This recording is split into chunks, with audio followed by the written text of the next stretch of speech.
Ndabaramukije bakunzi bacu mukurikira amakuru n'ibiganiro tudahwema gucisha kuno muyoboro wa YouTube Shiramatsiko TV. Tubazaniye amakuru ahambaye cyane kandi ateye ubwoba, aho tugiye kubereka umugambi uhambaye cyane kandi ubabaje ufitwe na Perezida Evariste Ndayishimiye urongoye igihugu cy'u Burundi ndetse na Perezida w'igihugu ca Congo Felix Antoine Tshisekedi, aho tugiye kubereka uburyo ki bari bateguye intambara ikomeye cyane ku gihugu cy'u Rwanda, intambara yari gusiga ihitanye abanyarwanda batari bakeya gushika no ku bayobozi babo. Ibi bikaba byari byateguwe neza cyane ndetse bikaba byari byateguwe na Perezida Evariste Ndayishimiye ndetse n'abandi batifuriza ineza u Rwanda n'akarere. Ibi byose akabikora mu kugira ngo agarure ingabo zahoze arazi Habyarimana, dore ko Perezida Evariste Ndayishimiye aherutse kuvugira imbere y'abadiplomate bahagarariye ibihugu byabo mu Burundi ko ababazwa cyane no kubona ingabo za Habyarimana zaratsinzwe, ndetse atangaza ko akajagari kari mu karere muri no minsi biterwa n'ubutegetsi bwa Habyarimana bwasambutse ndetse n'ubutegetsi bwa Mobutu.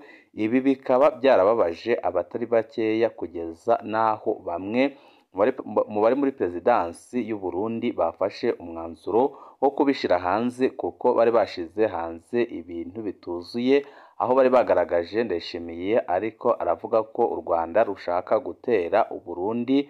Ibyo nibyo bari bavuze, ariko mu by'ukuri Ndayishimiye yari yavuze byinshi binateye agahinda, aho bamwe bari kumva ibyo yatangaje bagakorora amosozi barabye ingene yabivuze, ndetse n'ukuntu benshi bari basanzwe mufata nk'umugabo ushobora gukora ibintu bikwiye, ariko benshi batunguwe no kumva avuga ko ababazwa cyane no kubona igisirikare cya Habyarimana cyarasambutse, mu gihe isi yose izi ko igisirikare cya Habyarimana cyakoze ubonyabwoko mu Rwanda mu mwaka w'1994, abarenga miliyoni bakicwa n'ubutegetsi bubi bwa Habyarimana bufashijwe n'igisoda bugahungira mu gihugu cibanyi ca Congo, akaba ariho bari kugeza n'uyu munsi, aribo bavuyemwo FDLR. None umukuru w'igihugu cy'u Burundi akaba yari afise umugambi uhambaye cyane kandi uteye isoni wo gukorana nabo kugira ngo baze bakureho ubutegetsi bwa Kagame. Gusa nubwo bateguye ibyo bakabishyira mu bikorwa bakanabinoza, turaza kubereka nyine ingene bari kubikora ndetse n'uburyo ki bakoze ibishoboka byose ngo barunde interahamwe ku mupaka w'u Rwanda ndetse na Wazalendo, imbonerakure, ingabo z'u Burundi, ingabo za Congo. Abo bose bakaba bari biteguriye gusenya u Rwanda bakoresheje ibitero byo ku butaka ndetse no mu kirere, ariko bikaba byarabataye ku w'amazi, ndetse byinshi bikaba byaramenyekanye igihe Goma yafatwa n'umutwe wa M23, aho amabanga menshi yagiye hanze, ariko benshi babajwe bikomeye n'amajambo yavuzwe n'umukuru w'igihugu cy'u Burundi, kugeza n'aho abatari bake bemeza ko ibyo Kagame yahereye kera asemerera avuga ko intambara iri kubera muri Congo ari intambara y'ubwoko kwari ukuri kuzuye, kandi ko yari afise amakuru, kuko amakuru menshi yagiye ajya hanze yerekanye ko Ndayishimiye adakunda abo mu bwoko bw'Abatutsi na gatoya. Akaba ariyo mpamvu ariyemeje gukorana na Tshisekedi kugira ngo bahere muri Congo barimbura abo muri Congo, baze mu Rwanda barimbure abo mu Rwanda ndetse bakomereze i Burundi, amaze bongere basubize ubutegetsi abajenosideri. Akaba yaranabivuze imbere y'abadiplomate, aho yagaragaje ko rwose ababazwa kandi atewe isoni no kubona ingabo za FPR inkotanyi zaratsinze ingabo za Habyarimana zigatsinda ingabo za Mobutu, aho yerekanye ko ariho ibibazo byakomotse, mu gihe isi yose izi ko umutekano wagarutse mu karere kubera FPR ndetse n'ingabo zayo inkotanyi baje mu gihugu bagashira ibintu ku murongo, bagahagarika jenoside yari ariko irakorerwa Abatutsi. Ariko Ndayishimiwe ntibyigeze bimunyura, ndetse akaba yanashimangiye bamwe bahora bavuga ko mu bakoze ubonyabwoko mu Rwanda yarimo, kuko biratangaje kandi birateye isoni kubona umukuru w'igihugu uzi ibyabaye mu Rwanda avuga ko ababazwa no kubona rwose ibintu byaragenze uko byagenze. Ibi akaba ari ibintu byababaje abatari bakeya, kugeza aho benshi bavuga ko ubu ngubu ikintu kigiye gukurikiraho ari uko Ndayishimiye akwiye guhigwa agakurwa ku butegetsi kuko imyumvire afise yo kuvangura mu moko bishobora kurangira birimbuye akarere kose. Byose nyine twabateguriye tugiye kubashikiriza kuno muyoboro wa YouTube Shiramatsiko TV ukunda amakuru n'ibiganiro tudahwema gucisha kuno muyoboro wa YouTube Shiramatsiko TV. Ukaba utarabyonda kuri sabone byondaho kugira ngo ko dushizeho amakuru n'ibiganiro bene nk'ibi ujye uwa mbere mu gushikirwa nabyo. Abakoresha ururimi rw'icyongereza nabo bakanda kuri subscribe kugira ngo bajye bakurikira amakuru n'ibiganiro tudahwema gucisha kuno muyoboro wa YouTube Shiramatsiko TV. Aba bagabo batatu mureba na bagenzi babo bafise umugambi wo kurimbura u Rwanda. Uyu mugambi bamaranye imyaka myinshi ukomoka ku rwango, ubugome n'ubusambo bwabo. Urwango rw'aba bagabo rwashingiye kuri ideology y'amacakubiri, ubwabo bibona nk'aho bafise icyo bahuriyeho kandi ko bagomba gutsikamira, kurenganya yewe no kurimbura abo bumva badahuje. Izi ntekerezo bakaba bazihuje na Ingabire Victoire na Rusesabagina Paul na bagenzi babo babungabunga hirya no hino ku isi babuze ubuturo kubera ibyaha by'agahomeramunwa bakoreye mu Rwanda. Izi ntekerezo zikaba zimaze igihe kirekire kandi zahanzwe n'abazungu gusa guhagarika jenoside yakorewe abatutsi mu Rwanda, ubumwe n'ubwiyunge, gutera imbere ku buryo bugaragara ku Rwanda byakomye mu nkokora uyu mugambi ariko ntibyawuhagaritse.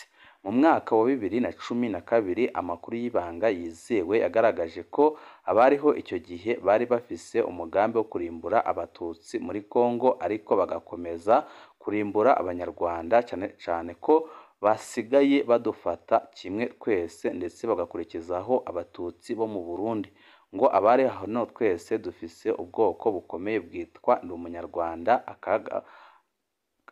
kagamitse akazina duhabwa n'abanzi b'u Rwanda. Twari kurimburwa twese ndetse nta n'umwe usigaye. Umugambi wabo twawutwaye uko wari uri kandi mu buryo bw'amayeri n'ubwenge buhanitse ntiwakunda. Nubwo bitakunze aba ntago byabavuye mu mutwe.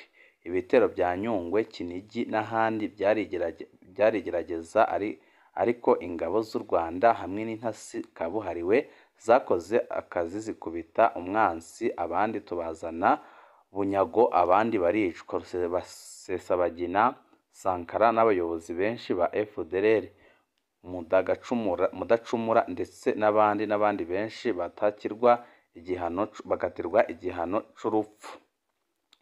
Aba bagabo ntibacogoye kuko bakomeje umugambi wabo, maze mu myaka 2 ishize barundanya ingabo zirenga 200,000 zirimo ibihugu birenga 12: Kongo Kinshasa, Burundi, Tanzania, Malawi, Afurika y'Epfo, ibihugu by'abazungu birenga 7 ngo zitere u Rwanda zivuga ko ari FDLR yaruteye. Uyu mugambi wari wo ntago ari amakabya nkuru. FDLR zibarirwa hagati y'ibihumbi 12 na 15 zarunzwe mu burasirazuba bwa Kongo, cyane cyane mu kibaya cya Kibumba gifatanye n'u Rwanda, zirundwa mu kirunga cya Nyiragongo gifatanye n'u Rwanda. Ishyirahamwe ry'ibyo bihugu na FDLR abateguye kandi bagakora jenoside yakorewe abatutsi, kongera abana bato bagiye bashukwa na Ingabire Victoire bari bafise umugambi wo kwambuka Rubavu bagatera u Rwanda kuwa 6 tariki ya 25 Mutarama 2025. Imyiteguro yari yarangiye, yari hasigaye gutera. Intekerezo zabo zakomwe mu nkokora n'iyicwa ry'umuyobozi wa FDLR wiyita Omega wa nyuma, ndetse akaba yaratangaje ko azagaruka mu gihugu cy'u Rwanda atamututsi n'umwe usigayemo, nk'uko James Kabarebe wamuhamagaye ngo atahuke yabisobanuye. Ndetse na Cirimwami wari umuhuzabikorwa w'izo ntekerezo. Gusa izi mpfu zabo ntago zadindije umugambi ariko ntizawuhagaritse.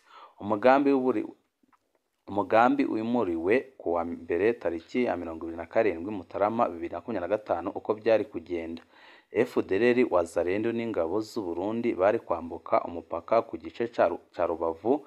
Tanzania na Malawi bari bafite imbunda z'imisada zo kurasa kure, bari kurasa ibirindiro by'ingabo z'u Rwanda ziri Rubavu na Musanze. Afrika y'Epfo yari kurasa ikoresheje imbunda nini, indege z'intambara ndetse na helikopta z'intambara.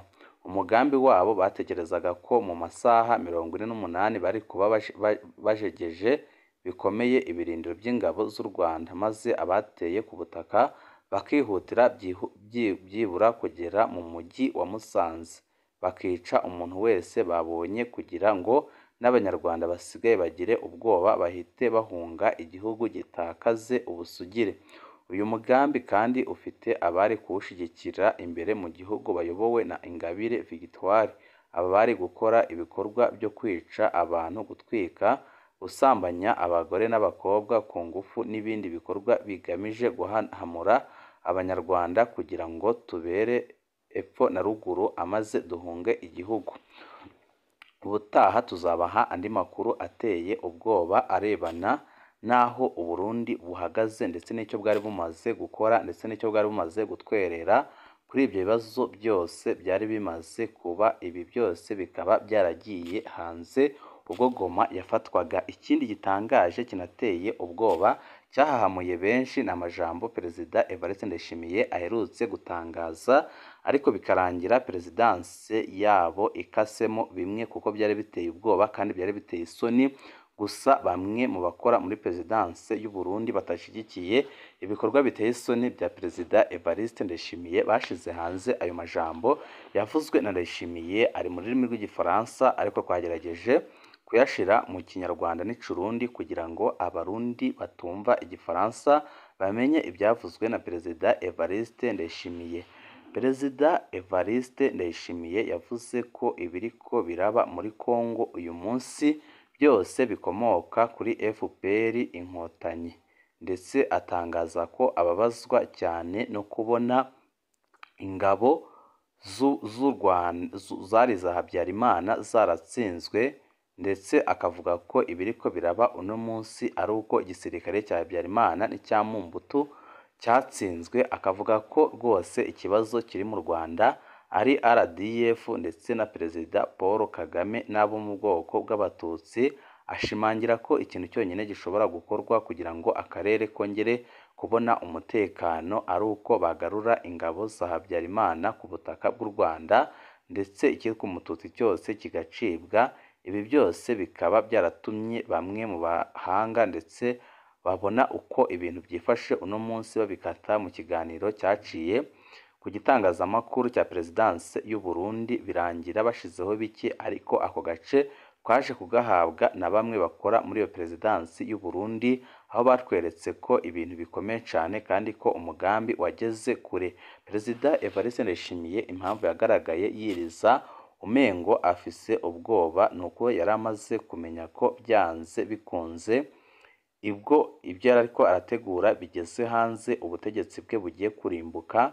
Akaba ariyo mpamvu yagaragaye afise ubwoba, kuko azi neza ko ibyo yakoze ari amakosa akomeye cyane, kandi akaba azi neza ko bitamugwa amahoro. Benshi bakavuga ko umuhigo ubu tuvugana wamaze guhinduka, uwahigaga akaba yarabaye umuhigo, ndetse Perezida Evariste Ndayishimiye akaba agomba no gukurwa ku butegetsi mbere ya shebuja we ariwe Tshisekedi. Ibi byose akaba ariyo bigiye kugiraho ingaruka zikomeye cyane.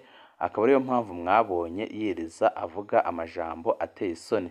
Mwarabibonye ejo ukuntu General Neva w'u Burundi yakwepeye inama ya EAC na SADC muri Amerika, ahahurira n'uruva gusenya, baramusuzugura ku rugero rukomeye cyane.